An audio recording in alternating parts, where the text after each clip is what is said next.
عشق کی بدولت مجھے۔ السلام علیکم ورحمۃ اللہ وبرکاتہ۔ الحمدللہ رب العالمین والصلاة والسلام علی سید الانبیاء والمرسلین وعلی آلہ الطیبین الطاہرین واصحابہ الاکرمین اجمعین۔ فاعوذ باللہ من الشیطان الرجیم، بسم اللہ الرحمن الرحیم۔ وَإِنْ آمَنُوا بِمِثْلِ مَا آمَنْتُمْ بِهِ فَقَدِ اهْتَدَوْا وَإِنْ تَوَلَّوْا فَإِنَّمَا هُمْ فِي شِقَاقٍ فَسَيَكْفِيكَهُمُ اللَّهُ وَهُوَ السَّمِيعُ الْعَلِيمُ۔ صدق اللہ مولانا العظیم وصدق رسولہ النبی الامین الکریم۔ وقال اللہ تعالی فی شأن حبیبہ الکریم، ان اللہ وملائکتہ یصلون علی النبی یا ایہا الذین آمنوا صلوا علیہ وسلموا تسلیما۔ اللہم صل علی سیدنا محمد وعلی آلہ واصحابہ افضل صلواتک وعدد معلوماتک وبارک وسلم صلاۃ و سلاما علیک یا رسول اللہ صلی اللہ تعالی علیہ وسلم۔ محترم حاضرین و ناظرین کرام، اللہ رب العزت کا بے انتہا شکر و احسان ہے کہ اس نے اپنے محبوب صلی اللہ علیہ وسلم کی امت بابرکت میں پیدا فرمایا اور کرم بالائے کرم اہل سنت و جماعت سے وابستگی نصیب فرمائی۔ محترم حاضرین و ناظرین کرام، تحریک اصلاح اعمال کی جانب سے ماہ رجب المرجب کی مناسبت سے مختلف علماء کرام سے مختلف عناوین پر خطابات ریکارڈ کروانے کا سلسلہ جاری ہے، اور یہ بڑا ہی قابل استحسان عمل ہے کہ اس کے ذریعے بڑا ہی افادہ عام حاصل ہوا کرتا ہے کہ سوشل میڈیا کے ذریعے جہاں پر بے شمار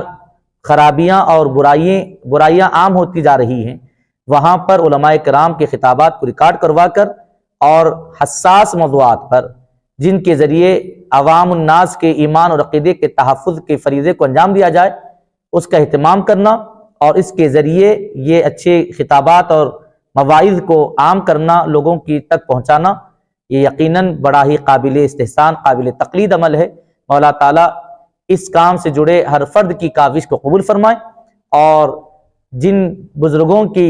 سیرت مبارکہ کے حوالے سے ریکارڈنگ کا سلسلہ جاری ہے، ان تمامی بزرگوں کے فیضان سے سرفراز فرمائے۔ محترم ناظرین کرام، صحابہ کرام رضوان اللہ تعالی علیہم اجمعین یہ وہ مقدس ہستیاں ہیں جنہیں پروردگار عالم نے اپنے محبوب صلی اللہ علیہ وسلم کی صحبت بافیض کے لیے منتخب فرمایا ہے۔ یقیناً ہم یہ جانتے ہیں اور مانتے ہیں کہ کوئی کام اللہ رب العزت کا بغیر حکمت کے نہیں ہوتا۔ آپ اندازہ کریں کہ جب اللہ رب العزت نے اپنے محبوب صلی اللہ علیہ وسلم کی خاطر کائنات کی تخلیق فرمائی، یہ زمین کا فرش، یہ آسمان کا شامیانہ، یہ چاند اور سورج کی قندیلیں، یہ آبشار، یہ پہاڑ، یہ جھاڑ، یہ درخت،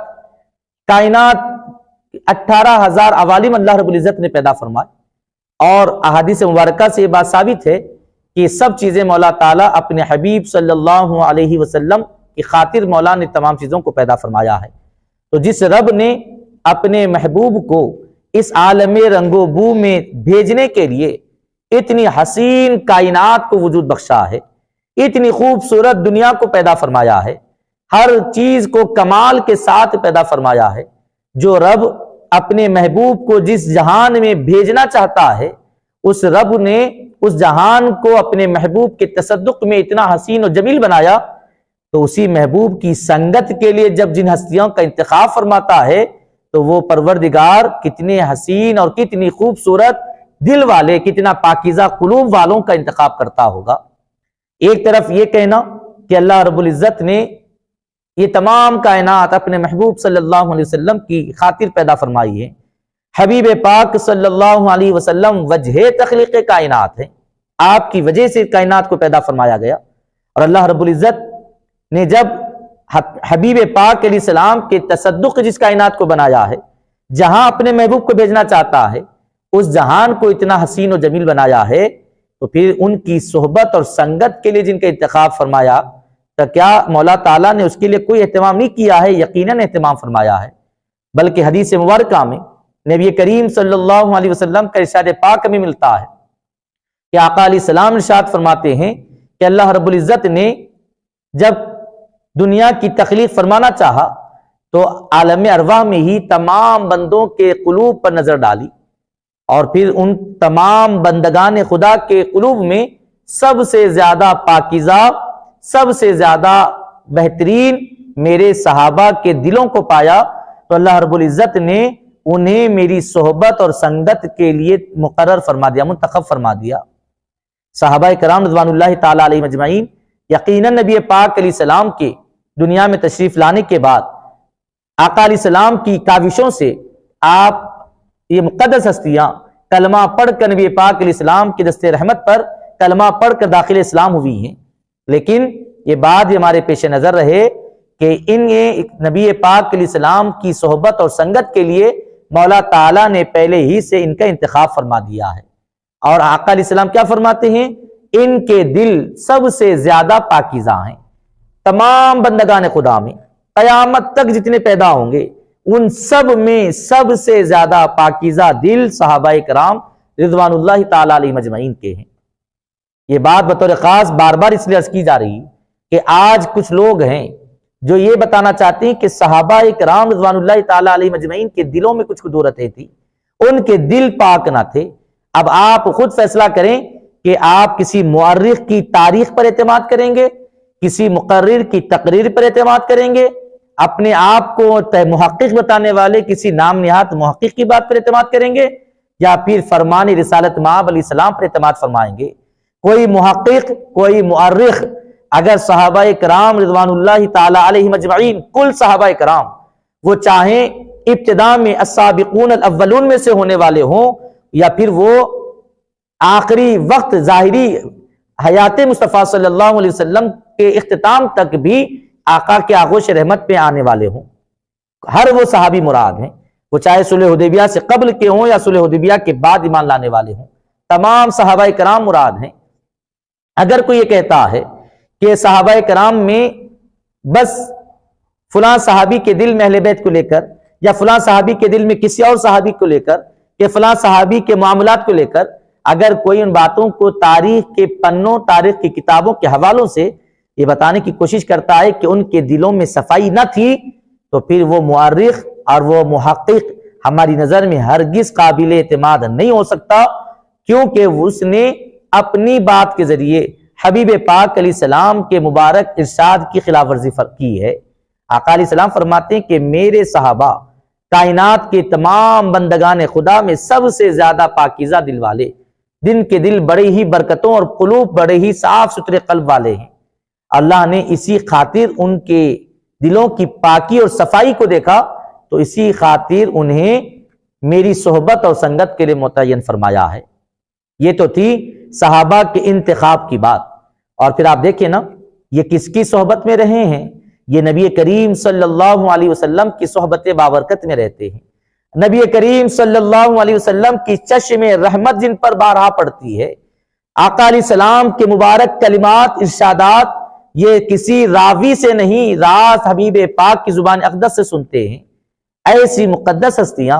جنہیں نبی کی مبارک صحبتیں حاصل ہوئی، جنہیں نبی پاک علیہ السلام کی گفتگو کلام کو سننے کی سعادتیں حاصل ہوئی، جنہیں اپنی آنکھوں سے مصطفیٰ کے جلوے دیکھنے کا موقع ملا، اور جن پر حبیب پاک علیہ السلام کی چشم رحمت اٹھی ہو، وہ صحابہ کرام رضوان اللہ تعالی علیہ مجمعین کیسی عظمتوں، رفعتوں اور کیسے پاکیزہ قلوب والے ہوں گے، ہماری عقلیں ان کا احاطہ کرنے سے قاصر ہیں۔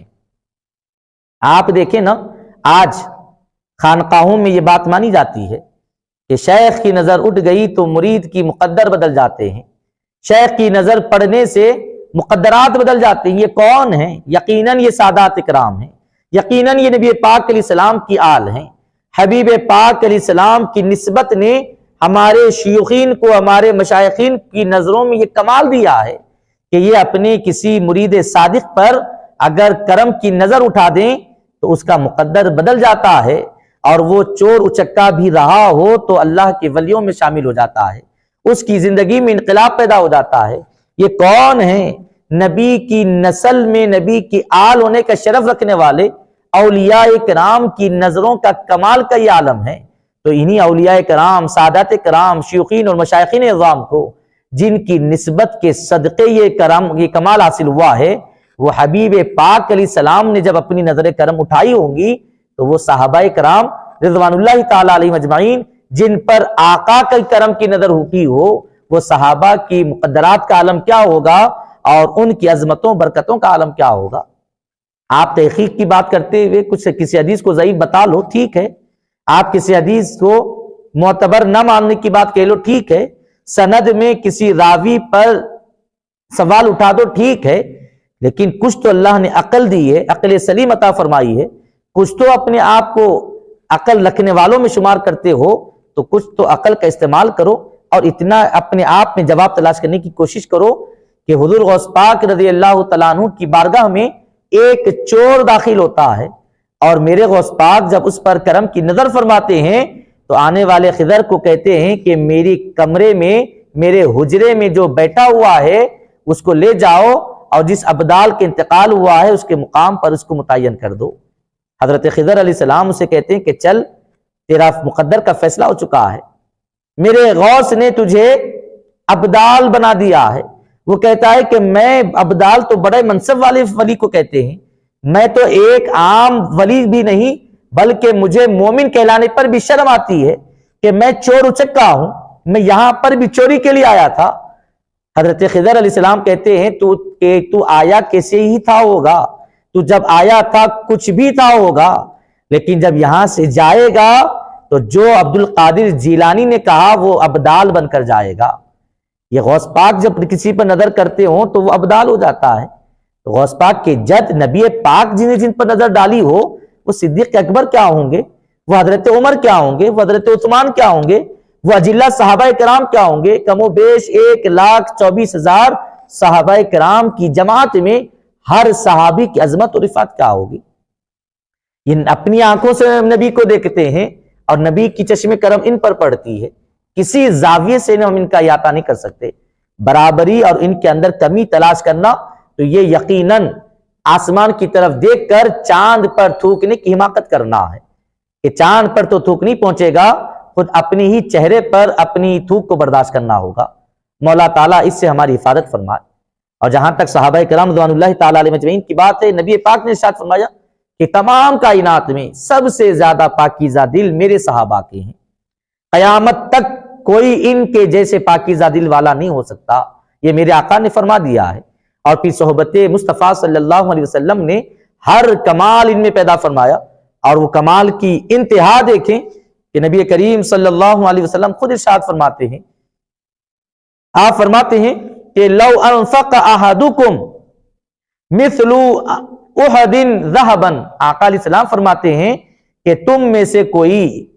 احد پہاڑ جتنا سونا بھی خیرات کر دے، راہ خدا میں خیرات کرتے جاؤ نا، تو تم میں سے کوئی اللہ نے اگر نوازا ہو تو جتنا احد پہاڑ ہے اس پہاڑ جتنا اگر تم سونا بھی خیرات کر دو۔ اور پھر میرے صحابی کی شان سنو کہ اگر میرے صحابی میری جن کو اللہ نے صحبت میں رکھا ہے وہ اگر ایک مد جو بھی خیرات کریں یا اس کا آدھا بھی خیرات کریں تو تم میں کا کوئی احد پہاڑ جتنا سونا خیرات کر کے بھی میرے وہ صحابی کی آدھا مد جو خیرات کرنے کے برابری نہیں کر سکتا۔ یہ کیوں؟ وہ بھی خیرات کر رہے ہیں، ہم بھی خیرات کر رہے ہیں، وہ بھی اللہ کی راہ میں دے رہے ہیں، ہم بھی اللہ کی راہ میں دے رہے ہیں، مگر ہماری خیرات کرنے کا ثواب اور ان کی خیرات کرنے کا ثواب اور۔ کیوں؟ ان کی جو مال ہے وہ مال بھی تو انہوں نے تجارت کے ذریعے کمایا ہے، انہیں بھی اللہ نے عطا فرمایا، ہمیں بھی اللہ نے عطا فرمایا ہے۔ پھر کیا وجہ ہے کہ ان کے عمل میں یہ برکتیں اور ہمارے عمل میں وہ برکتیں نہیں ہوتی؟ آخر کیا وجہ ہے؟ تو وجہ یہی ہے کہ اللہ نے انہیں اپنے محبوب کی سنگت کے لیے چن لیا ہے۔ صحبت مصطفیٰ صلی اللہ علیہ وسلم نے انہیں اس کمال پر پہنچا دیا ہے کہ اب وہ آدھا ساتھ جو بھی خیرات کر دیں تو بھی آدھا مد بھی خیرات کر دیں تو کوئی احد پہاڑ کے برابر سونا خیرات کر کے بھی ان کی برابری نہیں کر سکتا۔ اور پھر یہ ہمارے درمیان یہ مثل مشہور بھی ہے نا، صحبت صالح ترا صالح کنت، اچھے کی صحبت اچھا بنا دیتی ہے، تو آپ اندازہ کریں کہ اچھے کی صحبت اچھا بناتی ہے تو نبی کی صحبت کیا بناتی ہوگی۔ اور تبھی تو آقا علیہ السلام نے فرمایا نا کہ حضرت فاروق اعظم رضی اللہ تعالیٰ عنہ کے بارے میں کہ میرے بعد کوئی نبی ہوتے تو عمر ہوتے، لیکن مجھ پر نبوت کا دروازہ بند ہو چکا ہے۔ یہ آقا علیہ السلام نے کیوں فرمایا؟ یقیناً یہ حضرت سیدنا فاروق اعظم رضی اللہ تعالیٰ عنہ کی شان ہے۔ وہیں پر آقا علیہ السلام اس بات کا پتہ دے رہے ہیں کہ عمر نبی ہوتے تو کیوں؟ اس لیے کہ میں نبیوں کا امام ہوں، تو میری صحبت نے عمر کو اس کمال پر پہنچا دیا ہے کہ نبوت جاری رہتی تو عمر نبی ہو جاتے۔ صحبت صالح ترا صالح کنت، چھوٹے کسی اچھے کی صحبت جب اچھا بناتی ہے تو یقیناً نبی اور امام الانبیاء کی صحبت حضرت عمر میں جوہر نبوت کو پیدا کرتی ہے، کمال نبوت کو ظاہر کرتی ہے۔ یہ اور بات ہے کہ باب نبوت بند ہو چکا ہے، اسی لیے نبوت کا دروازہ بند ہونے کی وجہ سے نبوت جاری نہ رہی، لیکن میرے آقا فرماتے ہیں کہ اگر نبوت جاری رہتی یقیناً میرے بعد عمر نبی ہوتے۔ یہ تو کمال ہے، اور یقیناً یہی حقیقت ہے کہ ہم دیگر اولیاء کرام کی صحبت کی برکتوں کے واقعات سنتے ہیں، اس پر اعتقاد رکھتے ہیں، اسی کے تناظر میں ہمیں یہ بات ماننے میں 1% بھی کوئی بات عجب معلوم نہیں ہوتی کہ نبی کی صحبت نے صحابہ کرام کو کیسی عظیم منزلوں پر پہنچا دیا ہے۔ محترم ناظرین کرام، صحابہ کرام رضوان اللہ تعالی علیہم اجمعین سے متعلق میرے آقا علیہ السلام نے ارشاد فرمایا، لا تسبوا اصحابی، میرے صحابہ کو برا نہ کہو۔ یہ کہنے کی نبی پاک علیہ السلام کو ضرورت کیوں پیش آئی؟ کیا کوئی صحابہ کو اس زمانے میں تو سبھی صحابی تھے، ایک دوسرے آپس میں وہی رشتہ رکھتے تھے، سبھی صحابہ کے درجے میں تھے، لیکن میرے آقا صلی اللہ علیہ وسلم اور نبی پاک علیہ السلام یہ جانتے ہیں کہ آنے والے وقت میں کچھ ناہنجار ایسے پیدا ہوں گے، کچھ نادان اور جاہل ایسے پیدا ہوں گے کہ جو میرے صحابہ کو برا بھلا کہنے کی حماقت کریں گے۔ میرے آقا علیہ السلام نے پہلے ارشاد فرما دیا کہ میرے صحابہ کو برا بھلا نہ کہو انہیں، اور کمال دیکھیں نا آقا علیہ السلام کیا فرماتے ہیں، اصحابی، میرے صحابی کو، یعنی جب کبھی تم انہیں یاد کرو تو ان کے معاملات کو لے کر نہیں، ان کے آپسی تعلقات کو لے کر نہیں تمہیں یاد کرنا ہے، جب بھی انہیں یاد کرنا ہے تو میرے صحابی جان کر یاد کرنا ہے۔ اور جب ہم نبی کی صحبت اور نبی کی سنگت کے حوالے سے انہیں یاد کرتے ہیں تو پھر یقیناً ہمیں یہ بات یہی نصیحت ملتی ہے کہ ہم صحابہ کرام رضوان اللہ تعالی علیہم اجمعین کو کمال درجے کی شان اور عظمت کے ساتھ یاد کریں۔ اور جہاں تک صحابہ کرام رضوان اللہ تعالی علیہم اجمعین کی عظمتوں کی بات ہے تو آقا علیہ السلام کو دیکھیں نا، نبی پاک علیہ السلام فرماتے ہیں کہ میرے صحابی یقیناً برکت والے ہیں، بلکہ آگے فرماتے ہیں طوبا من رآنی، بشارت ہے ان کے لیے جس نے مجھے دیکھا۔ اور فرماتے ہیں اتنا ہی نہیں کہ جنہوں نے مجھے دیکھا وہ صحابہ کو بھی دیکھنے والے وہ بھی برکت پانے والے ہیں، اور اتنا ہی نہیں مجھ کو دیکھنے والے بھی بشارت پانے والے ہیں، انہیں دیکھنے والے بھی بشارت پانے والے ہیں، اور پھر انہیں دیکھنے والوں کی بھی بشارت کے بارے میں بھی اعلان فرمایا گیا۔ آقا علیہ السلام کی ذات مصطفیٰ صلی اللہ علیہ وسلم کا دیدار کرنے کی یہ شرف، یہ عظمت صحابہ کرام رضوان اللہ تعالی علیہ مجمعین کے حصے میں آئی ہے کہ آقا علیہ السلام فرماتے ہیں کہ جیسے میرے دیکھنے نے صحابہ کو بشارت والا بنا دیا، ایسے ہی تم اگر صحابہ کو دیکھتے ہو تو جنہوں نے صحابہ کو دیکھا یقیناً وہ بھی عظمتیں اور برکتوں کو پانے والے ہیں۔ اور جہاں تک آیت قرآنیہ کی بات ہے تو بے شمار مقامات میں اللہ رب العزت نے صحابہ کرام رضوان اللہ تعالی علیہ مجمعین کی عظمتوں اور رفعتوں کو بھی بیان فرمایا ہے۔ ہم یہاں چونکہ مجموعی طور پر عظمت صحابہ پر بات کر رہے ہیں، اسی وجہ سے انفرادی طور پر ہم واقعات وغیرہ سنانے کے بجائے اجتماعی طور پر حقائق رکھنے کی کوشش کرنے، سعادتیں حاصل کرنے کی کوشش کرتے ہیں۔ تو آیت مبارکہ خطبہ مسنونہ میں پڑھنے کی سعادت حاصل ہوئی۔ اللہ رب العزت ارشاد فرماتا ہے فَإِنْ آمَنُوا بِمِثْلِ مَا آمَنْتُمْ بِهِ فَقَدْ اهْتَدَوْا، وہ اگر ایمان لائیں، کیسا ایمان لائیں؟ بِمِثْلِ مَا آمَنْتُمْ، جیسے تم ایمان لائے ہو، فَقَدْ اهْتَدَوْا، تو تمہاری طرح ایمان لانا انہیں فائدہ پہنچائے گا اور وہ یقیناً ہدایت کے راستے پر ہوں گے۔ مفسرین کرام نے اس میں تمہاری طرح ایمان لانے سے مراد جو مخاطبت ہے وہ مخاطبت صحابہ کرام رضوان اللہ تعالی علیہ مجمعین سے ہونا بیان فرمائی ہے۔ تو اس تناظر میں یہ بات واضح ہوتی ہے کہ ہم تمام اہل ایمان کے لیے حکم تعصب ہے قیامت، ہم اپنی مرضی سے اپنی تحقیق پر ایمان نہ رکھیں بلکہ ہم صحابہ کی طرح ایمان لانے کی کوشش کریں۔ اور کمال دیکھیں نا کہ پروردگار عالم نے یہ کمال کے ساتھ یہ بات بیان فرمائی کہ تم ان کی طرح ایمان لاؤ، اور آج اگر ہم ان کے ایمان میں شک کرتے ہیں، ان کی ذات میں اور ان کے کردار پر شک کرتے ہیں، تو ہم ان کی طرح ایمان لانے والے کہاں ہوئے؟ اور جب ان کی طرح ایمان لانے والے نہیں ہوئے تو یقیناً اس میں جو ہدایت کا اعلان ہو رہا ہے اس سے ہم یقیناً محروم کہلائیں گے۔ اور آگے پروردگار عالم اور بھی بات فرماتا ہے وَإِن تَوَلَّوْا فَإِنَّمَا هُمْ فِي شِقَاقٍ، پروردگار عالم ارشاد فرماتا ہے اور اگر وہ تمہارے طریقے سے روگردانی کریں گے، تمہارے طریقے سے ہٹ کر ایمان لانے کی بات کریں گے، تمہارے طریقے سے ہٹ کر کچھ اور بات کرنے کی کوشش کریں گے، تو فَإِنَّمَا هُمْ فِي شِقَاقٍ، سمجھ جائیں کہ وہ ضد میں، جہالت میں پڑے ہوئے ہیں، گمراہی میں پڑے ہوئے ہیں۔ اللہ نے ان کے طریقے سے ہٹنے کو گمراہی اور ان کے طریقے پر چلنے کو ہدایت قرار دیا ہے۔ اب وہ چاہے کہ کسی تحقیق کے ذریعے ہو یا کسی اور ذریعے سے ہو، آدمی کو چاہیے کہ ہمیں چاہیے تعصب قیامت ہم صحابہ کے اسوے پر، صحابہ کرام کے طریقے پر چلیں۔ اور آگے اللہ فرماتا ہے فَسَيَكْفِيكَهُمُ اللَّهُ، تمہارے لیے تو اللہ کافی ہے، ان کی شر انگیزی پر، ان کی بدبختانہ حرکتوں پر تمہیں پریشان ہونے کی ضرورت نہیں ہے، اللہ تمہاری جانب سے کافی ہے۔ وَهُوَ السَّمِيعُ الْعَلِيمُ، وہ جو بدبختی بکتے ہیں نا وہ بھی اللہ سنتا ہے اور جانتا ہے۔ محترم ناظرین کرام، تفصیلات میں گئے بغیر بس اس مجموعی طور پر عظمت صحابہ رضوان اللہ تعالی علیہ مجمعین کے حوالے سے اتنا عرض کرتے چلوں کہ صحابہ نہ صرف خود عظمت والے ہیں بلکہ صحابہ سے محبت رکھنا، صحابہ کے اسوے کو اختیار کرنا اور ان کے طریقے پر چلتے ہوئے ایمان کی دولت کو حاصل کرنا، یہی ہدایت کا سر چشمہ ہے۔ یہی وجہ ہے کہ نبی پاک علیہ السلام نے ارشاد فرمایا اصحابی کالنجوم فبأیہم اقتدیتم اہتدیتم، میرے صحابہ، آپ دیکھیں جہاں بھی آقا اپنے ان صحبت یافتگان کی فضیلت کو بیان کرتے ہیں تو ان کے عمل کو نہیں بیان فرماتے،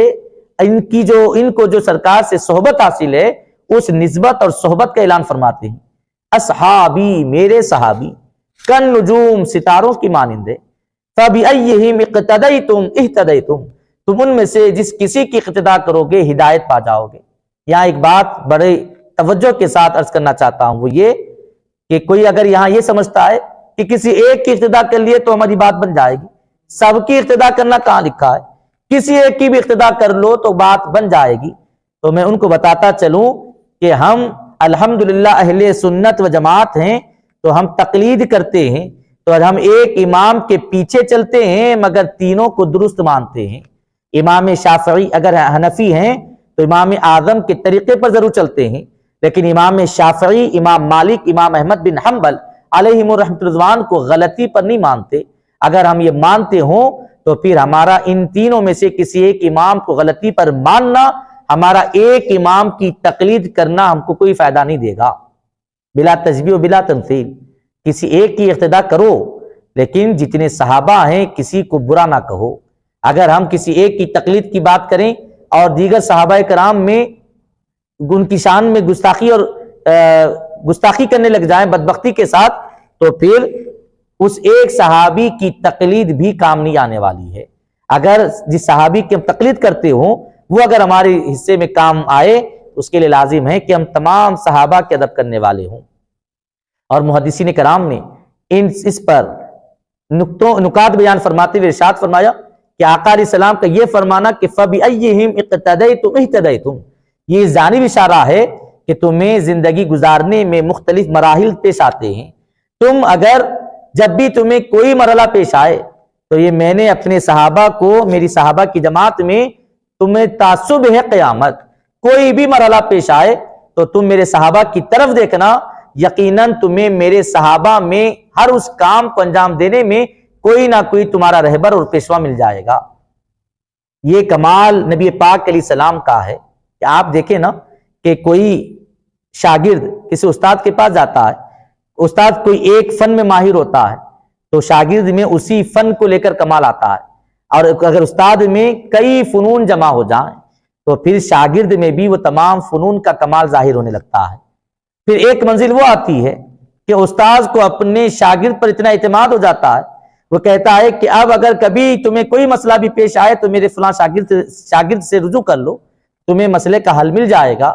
تو حاضرین کرام اندازہ کریں، ایک استاد جو چند علوم جانتا ہو اس میں اپنے شاگردوں کو کمال والا بنا دے، اس کے بعد وہ اعتماد ظاہر کرے کہ میرے شاگردوں سے جو پوچھو تمہیں مسئلے کا حل مل جائے گا، تو اندازہ کریں نبی پاک علیہ السلام نے جب صحابہ کو اپنی صحبت میں رکھ کر سرفراز فرمایا ہے تو انہیں کتنا نکھار دیا ہے۔ علماء ربانیین ارشاد فرماتے ہیں کہ نبی پاک علیہ السلام کے فرمان میں یہی اشارہ ہے کہ تمہیں زندگی میں کوئی مرحلہ کوئی موڑ پیش آئے، تمہیں اگر صداقت میں روشنی چاہیے تو صحابہ کرام میں صدیق اکبر سے روشنی مل سکتی ہے، تمہیں عدالت کی ضرورت پیش آئے تو سرکار فاروق اعظم سے تمہیں بھیک مل سکتی ہے، تمہیں سخاوت کے درجے اگر سخاوت کا انداز سیکھنا ہو تو سرکار عثمان غنی رضی اللہ تعالیٰ عنہ کے در کے بھکاری بن جاؤ، تم یہاں سے بھیک لوگے تو لوگوں کو بھیک دینے والے ہو جاؤ گے۔ حضرت شجاعت چاہیے تو مولا علی المرتضیٰ کی بارگاہ میں آ جاؤ، اگر ایثار و قربانی چاہیے تو حضرت امام حسن امام حسین رضی اللہ تعالیٰ عنہ مجمعین کے پاس آ جاؤ۔ ہر صحابی اپنے اندر ہر خوبی اپنے اندر رکھتے ہیں، لیکن کسی خوبی میں ایسا کمال رکھتے ہیں کہ وہ کمال میں تو وہ تمہیں بھی کمال والا بنا دیتے ہیں۔ اسی لیے نبی نے فرمایا فَبِأَيِّهِمْ اِقْتَدَيْتُمْ اهْتَدَيْتُمْ، تمہیں زندگی میں بچپنے سے لے کر دنیا سے جانے تک جہاں کسی موڑ پر تمہیں کسی رہبر کی ضرورت پیش آئے تو تمہیں کسی مورخ کی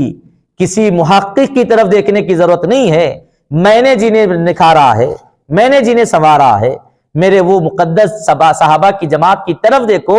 کوئی نہ کوئی صحابی تمہیں ایسا ملے گا جو تمہارا ہاتھ تھام کر تمہیں بام عروج عطا فرما دے گا۔ محترم ناظرین کرام، ہم کوشش اس بات کی کر رہے ہیں کہ آپ تک وہ حقائق پیش ہو جائیں اور وہ افکار آپ تک پہنچیں جس سے آپ موجودہ اس پرفتن زمانے میں اپنے اور اپنے اہل و عیال کے ایمان کی حفاظت کر سکیں۔ احادیث مبارکہ بڑی کثرت سے ہیں، صحابہ کی عظمت میں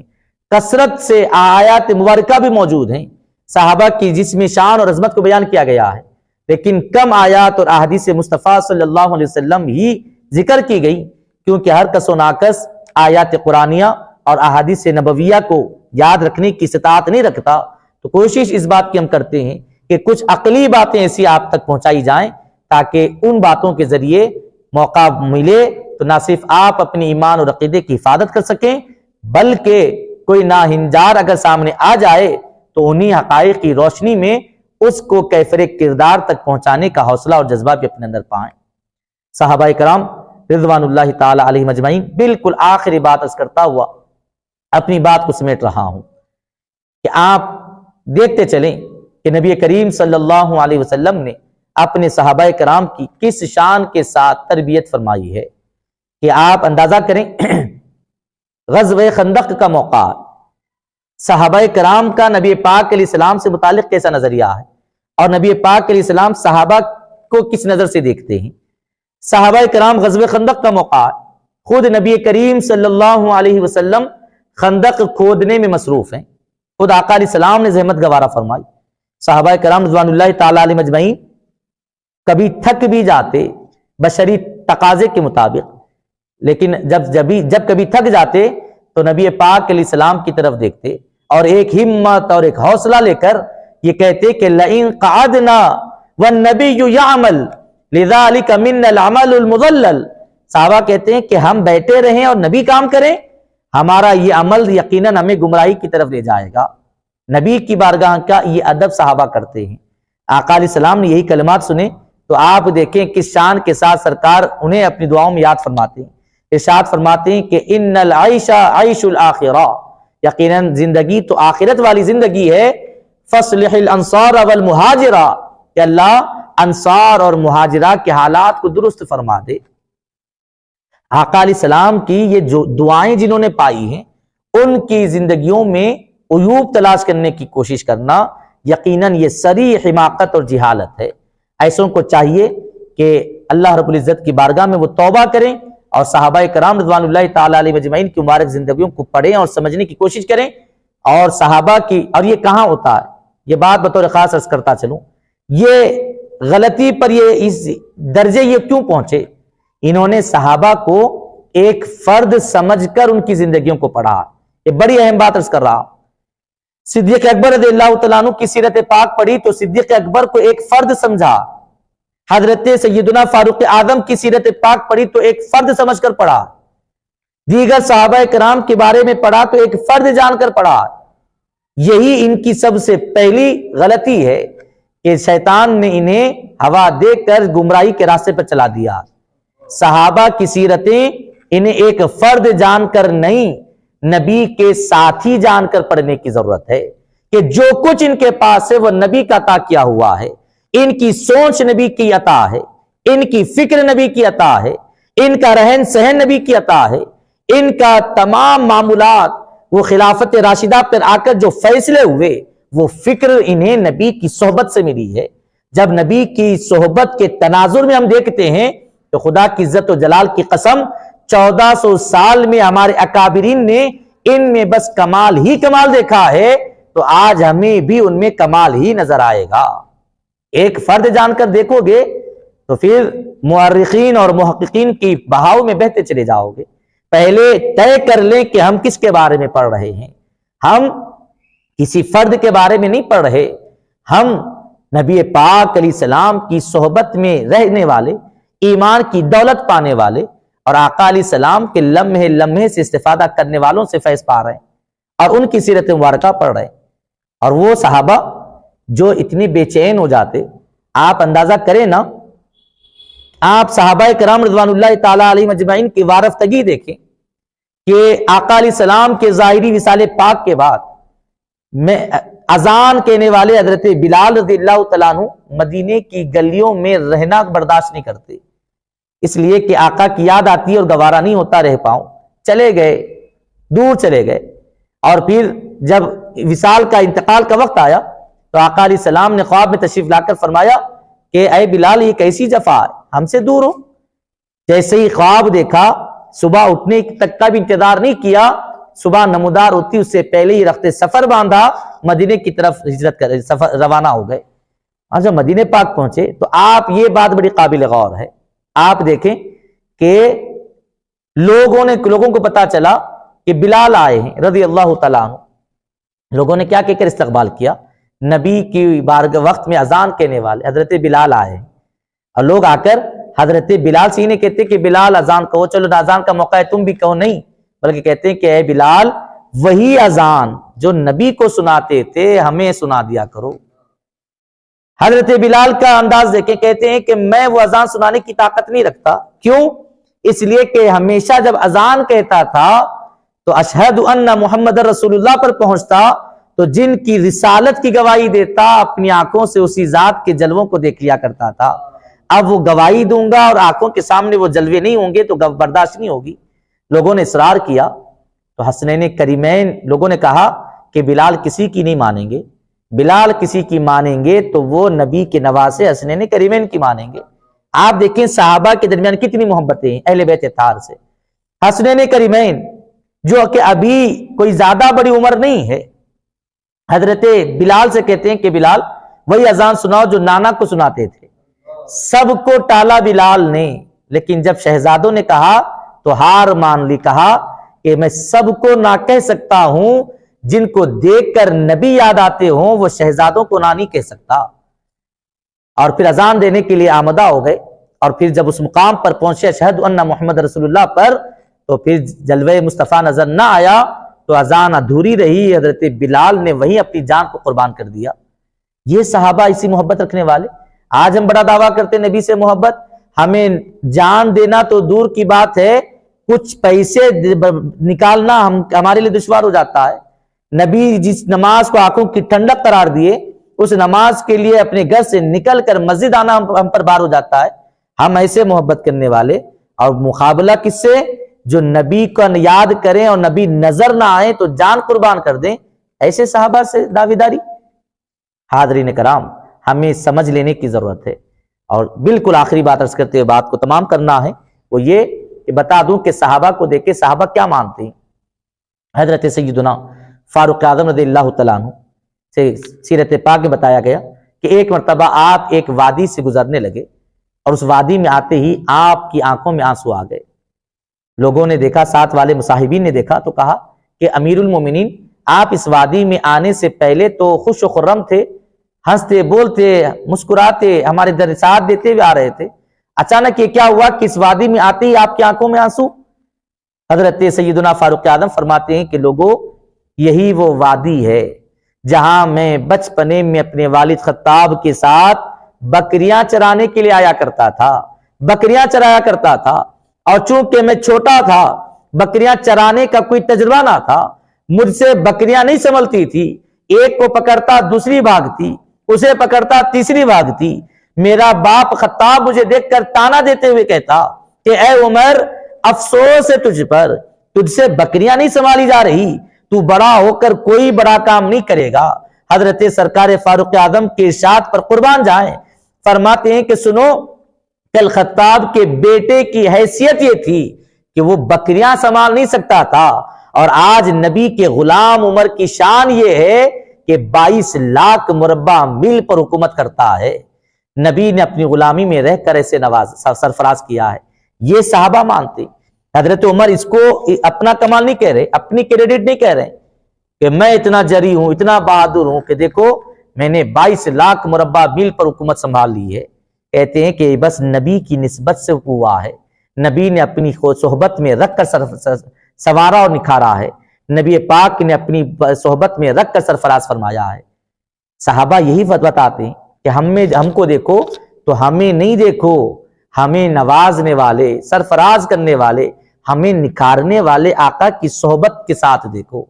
تو میں اس پیغام کے ذریعے اپنی بات کو تمام کرتا ہوں کہ للہ صحابہ کرام رضوان اللہ تعالی علیہ مجمعین کی سیرت مبارکہ جب بھی پڑھو تو یہ بات ذہن میں لے کر پڑھنا کہ یہ نبی کے صحبت یافتہ ہیں، نبی کے نکھارے ہوئے، نبی پاک کے سنوارے ہوئے ہیں، ان میں جو کچھ ہے وہ نبی کا عطا کیا ہوا ہے۔ اس تناظر میں پڑھو گے تو پھر یقیناً 1400 سال سے ہمارے اکابرین صحابہ کرام میں کمال ہی بیان کرتے آئے اور کمال ہی دیکھتے آئے ہیں، اور ہمیں بھی کمال نظر آئے گا، اور اہل بیت اور صحابہ کے درمیان ہرگز کوئی برائی نظر نہیں آئے گی، محبتیں اعلیٰ درجے کی محبتیں نظر آئیں گی۔ مولا تعالیٰ کی بارگاہ میں دست بدعا ہوں، مولا تعالیٰ کہنے سننے سے زیادہ عمل کی توفیق عطا فرمائے، صحابہ کرام رضوان اللہ تعالی علیہ مجمعین کے فیضان سے سرفراز فرمائے، اور اہل بیت طاہر سے محبت کرنے، صحابہ کرام کا ادب کرنے کی توفیق اور سعادت نصیب فرمائے۔ مولا تعالیٰ نبی پاک علیہ السلام کے فیضان سے مالا مال فرمائے، ہم کو اور ہماری نسلوں کو تا صبح قیامت اہل سنت و جماعت کے عقیدے پر قائم و دائم فرمائے، بحرمت سید الانبیاء والمرسلین برحمتک یا ارحم الراحمین والحمدللہ۔